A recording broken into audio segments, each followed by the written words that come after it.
Olá, colegas, estamos nós aqui mais uma vez iniciando as nossas contribuições em mais um Historiando, dessa vez na disciplina de Teoria e Metodologia da História. O livro em análise dessa vez foi o livro Domínios da História, escrito por Ciro Flammarion Cardoso e Ronaldo Vaífes. A nossa equipe ela ficou responsável por fazer a análise do capítulo onde trata sobre a história das mulheres. Inicio pontuando que dentro da historiografia tradicional não houve estudo sobre as mulheres, visto que elas não eram tidas como sujeitos históricos. Alguns estudos foram feitos bem relevantes por alguns historiadores antes do que é conhecido como um marco chamado de reviravolta, no que se diz respeito ao estudo da história das mulheres. A história positivista, no final do século XIX, ela voltou a dar um recuo novamente nessa parte dos estudos iniciais feitos com as mulheres, visto que nesse momento eles estavam mais interessados na história política, na história das grandes guerras, e nesses momentos as mulheres pouco ou não participaram desses momentos históricos. A Escola dos Análises, inicialmente, ela também não trouxe as mulheres como um objeto de estudo, certo? Porém, com a ampliação do estudo dos seres humanos de forma geral, pelos historiadores dessa escola, muito contribuíram para que depois isso acontecesse. Como eu falava anteriormente, a Escola dos Análises, embora não tenha tido um estudo concreto sobre a história das mulheres, muitas contribuições foram feitas. Somente na década de 1960 é que de fato ocorreu o que foi chamado de reviravolta nesse contexto, para iniciar o estudo sobre a história das mulheres dentro do contexto histórico. Novas modalidades como a história das mentalidades, a história cultural contribuíram para que esse campo de fato ganhasse uma maior dimensão. A partir da década de 1960, o movimento feminista foi determinante nesse quesito que chamamos de reviravolta, na busca da luta dos direitos das mulheres, por igualdade, participação política. Esse movimento feminista iniciou-se nos Estados Unidos, depois espalhou-se pela Europa, chegando em várias partes do mundo. Porém, dentro do campo historiográfico, os primeiros estudos em universidades se deram na França, onde cursos foram abertos dentro das universidades, dando uma maior amplitude e visão aos estudos sobre as mulheres. Inicialmente, via-se muito nesse contexto dois papéis bem determinantes para as mulheres, ou o papel de vítima ou o papel de rebelde. Os debates que continuaram dentro desse contexto do estudo historiográfico foi também em relação ao gênero, onde sempre estava a oposição entre o masculino e o feminino. Para encerrar aqui a minha participação, eu vou pontuar aqui algumas marcos importantes no campo ação e luta das mulheres. Antes vista como dócil, submissa, fraca, histérica, muitos historiadores defendem que as mulheres usavam-se desses artifícios muitas vezes para ganhar espaço e poder dentro da própria família. Outro ponto dessa luta das mulheres, já digamos assim, mais em contexto internacional, é a participação das mulheres trabalhadoras no período da Revolução Francesa, né? O papel que elas desempenharam dentro desse movimento. Aqui no Brasil, alguns estudos foram feitos, né, por Silva Dias, na questão do papel das mulheres no contexto da urbanização em São Paulo. Embora elas não tivessem o reconhecimento, a atuação que almejavam e mereciam, elas eram muito, digamos assim, influentes dentro dessa sociedade. Outro estudo foi feito também no Rio de Janeiro, dessa vez, né, por Mônica Pimenta, certo? Ela fez um estudo sobre as mulheres negras que saíram da Bahia e foram morar no Rio de Janeiro com seus conterrâneos. E lá elas assumiram um papel de liderança, né, na luta pela sobrevivência das suas comunidades. Também outros movimentos de resistência, estudos que foram feitos aqui no Brasil, foi também sobre as mulheres pobres, né, no Rio de Janeiro, onde elas desenvolveram várias estratégias de resistência, né, para lidar com essa situação econômica que as deixavam muitas vezes em desalento. Boa tarde. Inicialmente é importante falar um pouco sobre a obra do autor, que se trata de um compilado de assuntos históricos voltado para os professores e alunos de graduação e pós-graduação em História, podendo interessar ainda a outras áreas das ciências sociais, e mesmo aos docentes de História vinculados ao ensino médio. Continuando o capítulo sobre a história das mulheres, e agora discorrendo sobre as relações históricas das mulheres no mundo de trabalho, pode-se frisar que os autores concordam no ponto de que as mulheres sempre trabalharam, seja no campo ou na cidade, apesar de muita luta com o passar do tempo, para ganhar mais espaço nestas citadas áreas. No período vitoriano, criaram-se estereótipos de invisibilidade aos trabalhos domésticos e criação de crianças, querendo vincular tais serviços ao instinto do amor. E mesmo que, por outro lado, várias mulheres desempenhassem vários tipos de atividades, a sociedade ainda queria que as mesmas acreditassem que se tratava de trabalho não remunerado. Pesquisadores descobriram que muitas dessas mulheres, inclusive, respondiam aos censos informando que não trabalhavam.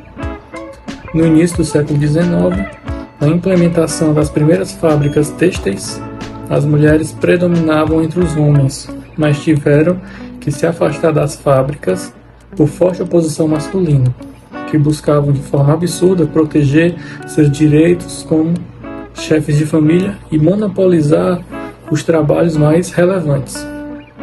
As mulheres migraram para o setor de serviços e de escritório. Alguns fatores massacravam as mulheres no setor de empregos, tais como os sindicatos queriam manter um ambiente masculinizado e não incentivavam a adesão de mulheres. O montante de serviços, como donos de casa, também impactou bastante, bem como um problema que até hoje é bem atual, o assédio sexual. Alguns estudos também focaram na mulher operária, em fins da década de 1960, que foi marginalizada com a aparição do capitalismo industrial, já que antes disso demandava bastante a presença masculina nas fábricas têxteis, ultrapassando a presença masculina de 1870 até 1920. As mulheres, apesar de sofrerem preconceito e exclusão de algumas áreas de trabalho desde sempre, estiveram presentes em todos os setores de produção e serviços. Ao longo da história, as mulheres desempenharam um papel crucial na família e na maternidade, enfrentando frequentemente desafios e obstáculos únicos. O trabalho de Rachel Sorré lança luz sobre essas experiências e oferece uma compreensão mais profunda do encontro entre gênero, família e sociedade. A pesquisa de Rachel Sorré investiga a evolução dos papéis das mulheres na unidade familiar em diferentes culturas e períodos de tempo. Ela examina as mudanças nas expectativas e responsabilidades impostas às mulheres à medida que elas navegavam na maternidade e nos deveres familiares. Sorré explora como os papéis das mulheres na família mudaram ao longo dos tempos, da família tradicional do gênero para modelos mais igualitários. É mencionado no capítulo uma dessas mudanças que ocorreram junto com o processo de industrialização, onde as mulheres participaram do processo produtivo, resultando em maior igualdade entre o casal. Já entre a burguesia, esse papel se inverte. As mulheres das sociedades mais abastadas preferiram ficar em casa, no lar, em vez de ter inserção no mercado de trabalho. O trabalho de Sorré também destaca as formas como a maternidade tem sido usada como ferramenta, tanto para opressão como para empoderamento, e como as mulheres têm desempenhado esses papéis complexos. Na sua investigação, Sorré descobriu que a maternidade tem sido frequentemente utilizada como meio de controlar as mulheres e limitar suas oportunidades. No entanto, ela também descobriu que as mulheres usavam a maternidade como uma plataforma para mudanças sociais, políticas e organizando, defendendo seus direitos como mães e como mulheres. Por exemplo, na época do Brasil colônia, de acordo com Mary Del Priore, ela pegou uma amostra, mostrando assim que as mulheres elas usaram a maternidade a seu favor naquela época. Como tinha que povoar, as colônias, então elas eram como que tiveram a imposição de terem filhos. Então elas reverteram esse papel a seu favor. Como? Porque elas tiveram os filhos, elas se uniram com os filhos. E esses filhos tiveram por ela um afeto, Elas tiveram assim uma garantia de um respaldo afetivo, material. Então, o poder e a autoridade dentro de casa, na verdade, eram dessas mulheres, que foram, por assim dizer, obrigadas a terem filhos. A investigação de Sorré também mostrou que as mulheres têm desafiado os papéis tradicionais de gênero na família há séculos. Ela mostrou como a maternidade frequentemente é associada a estereótipos e expectativas que limitam a oportunidade e a escolha das mulheres. Por exemplo, devido a isso, a questão de escolhas, já aqui de acordo com o discurso médico encontrado nos séculos XIX e início do século XX, a questão dos abortos, infanticídio, que era a morte de bebês, eram maiores entre as mulheres vindas da zona rural e empregadas domésticas. Elas temiam justamente perder seus empregos ou serem abandonadas pelos seus parceiros. E hoje, a maternidade, é complexa, continua, O mundo, hoje ele é acelerado e as mulheres, ela tem, por assim dizer, adiado a gravidez, dedicando-se assim à carreira profissional e optando por ter nenhum filho ou só um filho às vezes. A tecnologia também permite que essas mulheres tenham controle sobre a maternidade, por exemplo, a questão agora do uso de contraceptivos mais eficazes, tratamentos de fertilidade. E a maior conscientização sobre a importância da saúde mental das mães, como a busca por apoio psicológico e a criação de grupos de apoio para mães. Boa noite a todos, eu me chamo Lucas, e a minha parte do nosso Historiando é um assunto muito forte, um assunto muito importante, principalmente para os nossos dias atuais. Eu vou agora relembrar um pouco, de como começou essa luta, a luta desses direitos, a luta dessa causa para até os dias de hoje. Olha, a minha parte, mulheres e a sexualidade. A gente sabe que hoje em dia a mulher não é apenas um sexo frágil. A mulher é um ser que luta, é um ser que tem a sua essência baseada na sua forma de ser, na sua forma de agir. E não é só de hoje que as mulheres lutam por direito. A história da sexualidade feminina se baseia em lutas, ou seja, a gente tem isso como uma referência, que as mulheres, não colocando fora também os homens, mas que os dois, e mais a mulher ainda, tem uma história de luta, tem uma história de superação. E desde 1909, as mulheres se uniram, né, em prol de seus direitos, né, para trabalhar, estudar, votar, dirigir, ter os seus direitos, né, como todos, né, isso é um fato. E muitos direitos, né, continuam sendo conquistados. Logo, no passado, né, no século XVI, né, houve a questão da transmutação, né, da supremacia da igreja. Então, naquela época, a igreja dominava e tinha a questão da mulher como um sexo frágil, como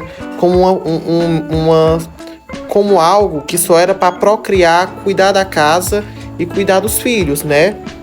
E isso durou assim durante muito tempo, né? Ou seja, sempre eram nítidos os conteúdos e como as mulheres eram tratadas, né?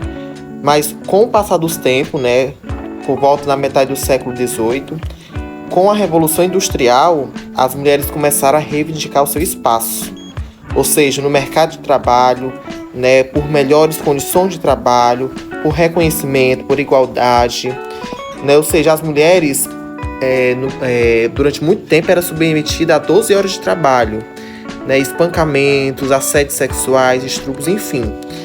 E logo, né, a força da mulher foi ganhando força, né, foi ganhando campo, né, e hoje nós temos, né, essa mudança, né, que graças a essa luta, hoje as mulheres têm o seu direito, né, de votar, de não ser somente donas de casa, mas de também ser uma pessoa de um cargo bom, um cargo alto, né.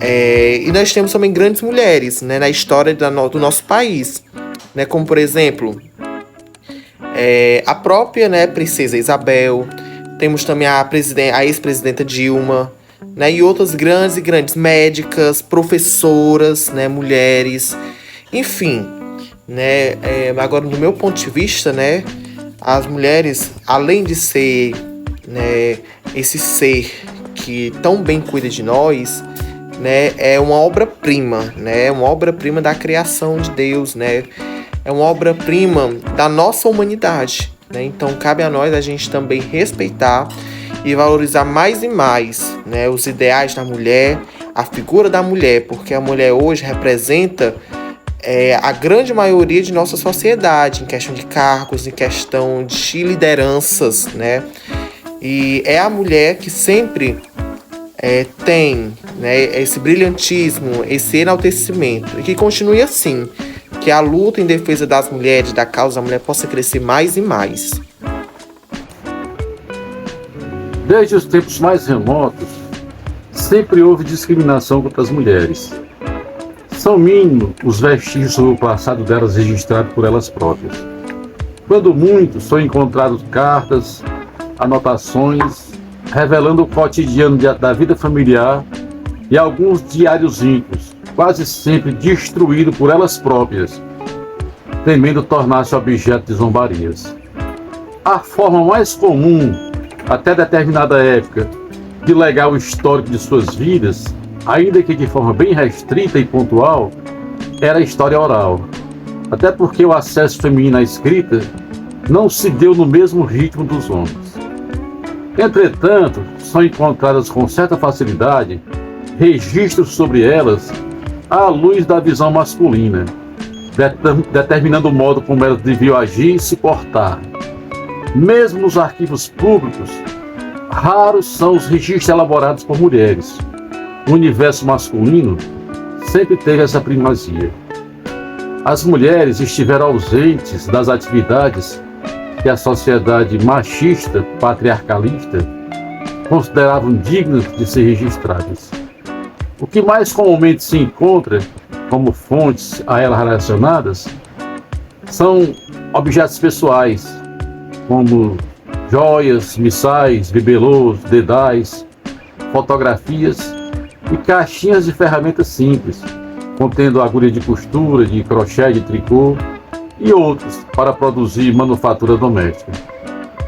A história é pródiga em demonstrar que durante muito tempo a sociedade considerou a mulher como um ser inferior ao homem.